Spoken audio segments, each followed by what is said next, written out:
Hi guys, and welcome to Sickness the Demo. So I don't really know what this is about. All I know is that it's like supposed to be a horror visual novel. So let's begin. Murder, one of the most heinous crimes a person can commit. The act of taking another human being's life. The act of robbing a person of their already limited time on this planet. It is shut up, phone. It is a fear-inducing crime which anybody can commit. Every housewife, every student, every police officer is a potential killer. It's a crime that doesn't discriminate by blood or circumstance. It is a crime which can be committed by and make victims just about anyone. Everybody remains both a potential killer and victim, blissfully ignorant of the fact that they could be next, assuring themselves that it could never happen to them.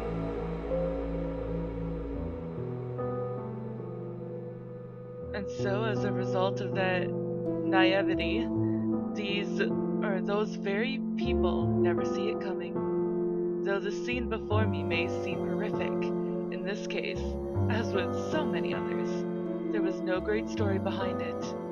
There was no build-up, no resentment between the victim and myself, no mutual hatred that gave us reason to fight. We didn't spend years at each other's throats. We had never fought before, and neither one of us saw this coming.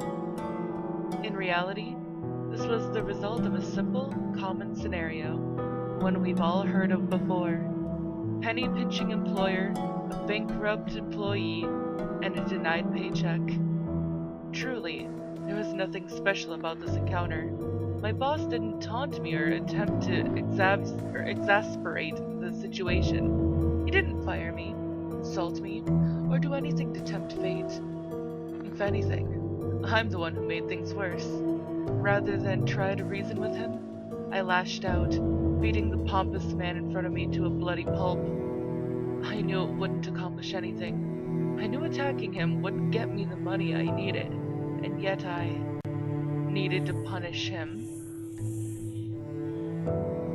That's right. As self-righteous as it sounds, I couldn't let him get away with what he did. The money that greedy bastard owed me, a pittance to him, was everything to me. It would have fed my sister and I, secured our lease for another month, perhaps even granted us a brief respite from the hell we're currently living. It was a shining beacon in our otherwise miserable lives, a way to ensure our survival during such a trying, stressful time. But, because of that narcissist's whim, all hope I had of repairing my broken life vanished. He would deny me shelter, food, comfort, and for what? New seats for his car? A fancy watch? A new TV? And so, staring this injustice in the face, hearing firsthand how little my life meant to him, I snapped. Of course, as fitting as it may seem to reciprocate his indifference to my life by taking his, doing so was never my intention. True, I wanted to kill him. I wanted to make him suffer for belittling my life, for denying me even a moment of peace. But I realized then, as I can clearly see now, that lashing out wouldn't solve anything. So why did I do it? Why would I resort to this? Why would I deliberately choose this no-win situation? If I were to commit a criminal act, why resort to violence rather than theft? If this were truly about my wages, why seek revenge rather than alternative means of compensation? Unfortunately, there's only one answer I can give, in which I am confident. You're losing your mind. Oh, I just noticed the thorns. It isn't the first explanation that came to mind, but it does make sense. A few hours ago, I would have laughed at the cliché of a criminal blaming the voices in their head. Even more so, at the notion that a person would act on the silent words of an unseen entity. However, as evidenced by the corpse at my feet, those words aren't so easy to ignore. as I attempted to survive in this two-class society, willfully believing that I was somehow immune to the corruption and classism plaguing this town. There was always a voice whispering to me, telling me not to believe the good fortune around me. A voice filled with skepticism and doubt, preempting the inevitable, telling me to take action before it was too late. But you didn't listen. That was my first mistake. I ignored the benevolent advice offered to me, the predictions now shown to be accurate, the good faith I received from someone asking for nothing in return. When it told me to stay in school and live with a guardian, when it told me to seek work elsewhere, when it told me to look for a home somewhere safer, I didn't listen. Every step of the way I fought against the sound, logical advice it offered. If anything, I made a point of doing the opposite of what the voice told me to do. Or at least, until you heard what you wanted to hear. And that was my second mistake. It wasn't that I refused to heed the voice's advice. I simply wasn't interested in taking the safe, responsible route. So, by the time that violence had become the advised course of action, my path had already been determined.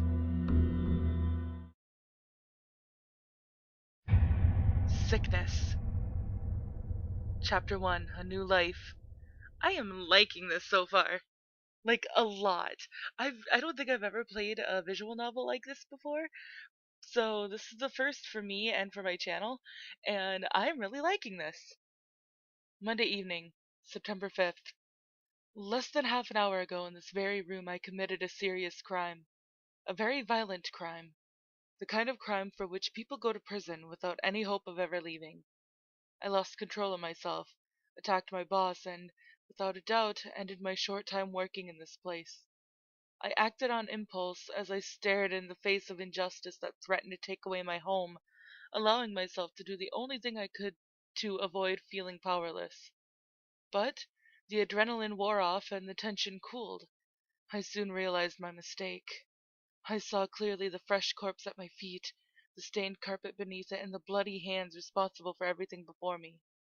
And so I stared at my own handiwork, accepted the gravity of the situation before me, and took immediate steps towards regaining control once more. You know, when you called me here, I figured you needed my help with something. Not strictly legal, but this? So, my man, you have outdone yourself. You really do have a bright future ahead of you. Unfortunately, given my dire situation. Oh my god, laptop, stop it. My options were quite limited. Staring an imminent prison sentence in the face, I called upon Marcus, a coworker of mine. Contrary to his crappy dye job and lean figure, Marcus is a man of many trades, several of which aren't entirely legal. Since the moment I began working here, Marcus has been open about his criminal dealings, more than once hinting that he could help me or vice versa.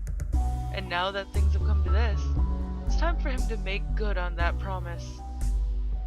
Oi, oi, less talking, more lifting. I'm here to help you two out, not take care of everything myself. The second Marcus saw our boss in his current state, he understood the situation. Without asking a single question, he promised to help me out of my predicament, thereafter calling a man whom I had never met before. And surely enough, upon seeing our boss's corpse, the stranger smiled to himself and grabbed Mr. Mudo's legs, dragging his body into the doorway before requesting assistance.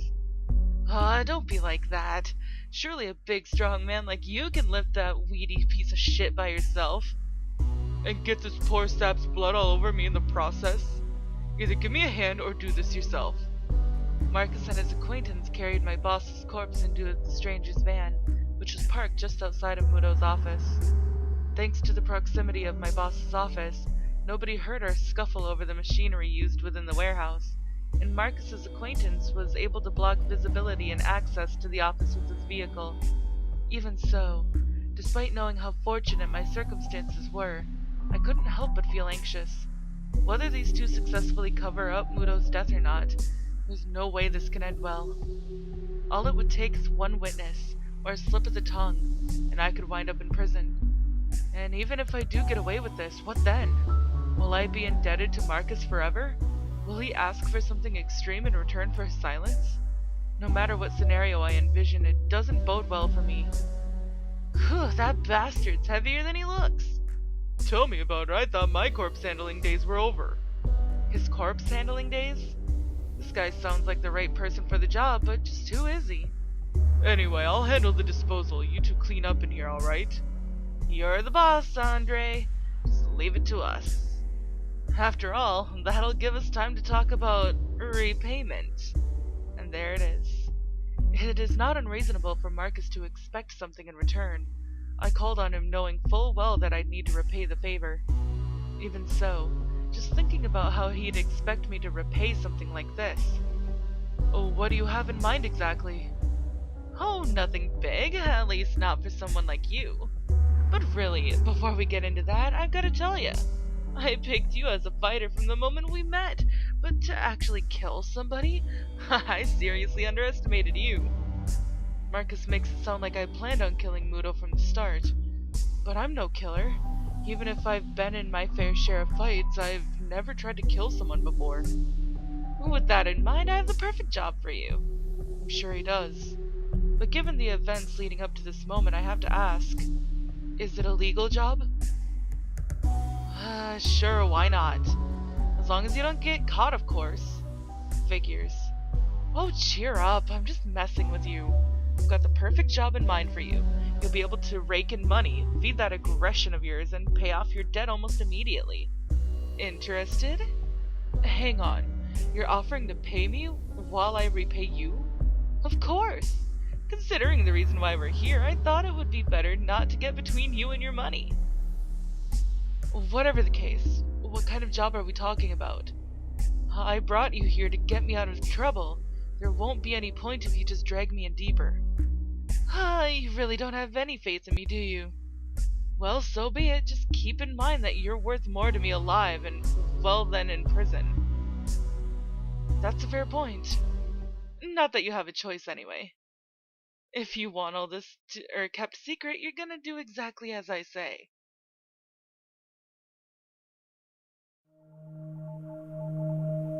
Richmond, a town riddled with crime and corruption. Richmond is a vast town, a collection of smaller districts, each varying significantly in terms of wealth, ethnicity, and population density. Large enough to entrap millions of everyday citizens, yet dense enough to suffocate any who dare reside within. It's a complicated town, misunderstood even by those living within its walls.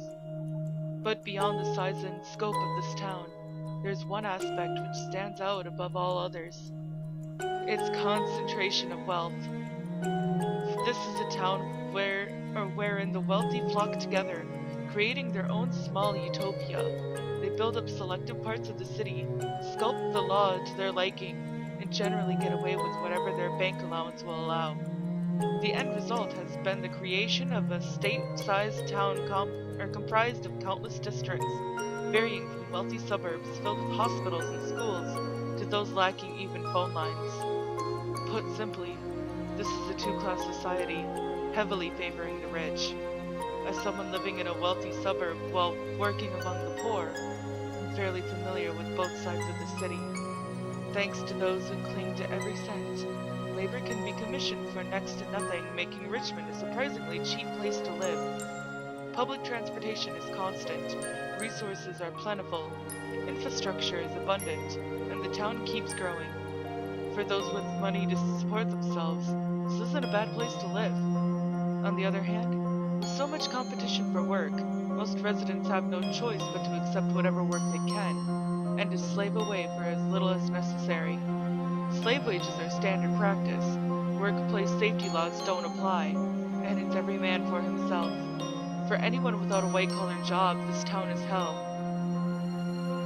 And with mere weeks left on our lease, it won't be long before my sister and I experience that hell for ourselves. Of course, looking back over our lives until this point, I can't really complain. Before our parents passed away, Sarah and I lived sheltered, easy lives, never worrying for a second about housework or finances. We lived good lives in a safe neighborhood. We attended an adequate school. ate healthy, ate healthily, and were never far away from medical help. So now, even with all of that being stripped away, we're still better off than most others in in our situation. Or at least we would be, if I hadn't just single-handedly destroyed our new lives. No matter what excuse I give, whether I blame my boss's penny pinching, the foreign anger I felt surging through my body, or merely my desperate need for cash, it doesn't change the fact that I killed a man. Even so, I don't feel guilty. I barely even regret the loss of life. If anything, it was the most fun I've had in months. A single moment of pure bliss, taking me away from the harsh reality of my new life. Rather, what's eating away at me now is the imminent aftermath. Thanks to my selfish act of revenge and self-indulgence, I now have to explain to my only family why, after a mere 2 weeks in this house, we'll be forced to move again. Without a stable source of income, we won't be able to live here much longer, and I refuse to allow my sister to be subjected to the discrimination and crime that makes the city so unlivable for the poor.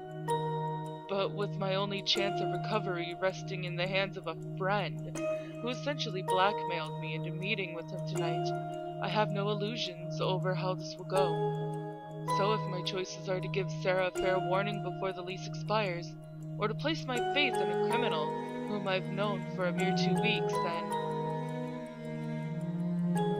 well, can I even call that a choice? As soon as I entered my temporary home, I noticed a pleasant scent coming from the kitchen. Following my nose, I traced the source of the scent back to the chef of the household, who immediately ran over to my side. Oh, welcome back! I thought it was about time for you to get home. I've been waiting all afternoon. The young girl waiting for me was Sarah, my twin sister, the only family I have left. Unlike me, Sarah is still in school, so she's been getting home a few hours earlier than I have lately, giving her ample time to take care of the household chores. Kind, gentle, dependable, smart, Sarah is the image of an ideal little sister, one without whom I'd have never made it this far. I'm not that late, am I? Not at all. In fact, you're just in time. In time? In time for what? Given my first observation upon entering the home, I already had a good idea of what awaited me. However, even with Sarah standing before me while wearing an apron, something didn't seem right.